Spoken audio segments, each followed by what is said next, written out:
দেখুন, রাসূলুল্লাহ সাল্লাল্লাহু আলাইহি সাল্লামকে আল্লাহ সুবহানাহু ওয়া তাআলা প্রেরণ করলেন।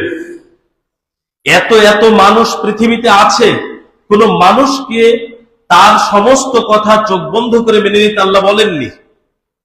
অথচ আল্লাহ সুবহানাহু ওয়া তাআলা কার ব্যাপারে বললেন? সূরাতুল হাশরের ৭ নম্বর আয়াতে আল্লাহ সুবহানাহু ওয়া তাআলা বলেছেন, ওয়া মা আতাকুমুর রাসূলু ফাখুযুহু ওয়া মা নাহাকুম আনহু ফান্তাহু। রাসূল সাল্লাল্লাহু আলাইহি সাল্লাম তোমাদেরকে যা প্রদান করে তা গ্রহণ করো, যা থেকে নিষেধ করে তা তোমরা বর্জন করো। তাহলে একমাত্র অনুসরণীয় ব্যক্তি যিনি আমাদেরকে যা বলেছেন তা মানতে হবে, যা থেকে নিষেধ করেছেন তা বর্জন করতে হবে। পৃথিবীতে আর কোনো ব্যক্তি আমাদের কাছে নাই যার সমস্ত কথা আদেশ মানা আর নিষেধ থেকে দূরে থাকার বিধান আছে, আর কেউ নেই।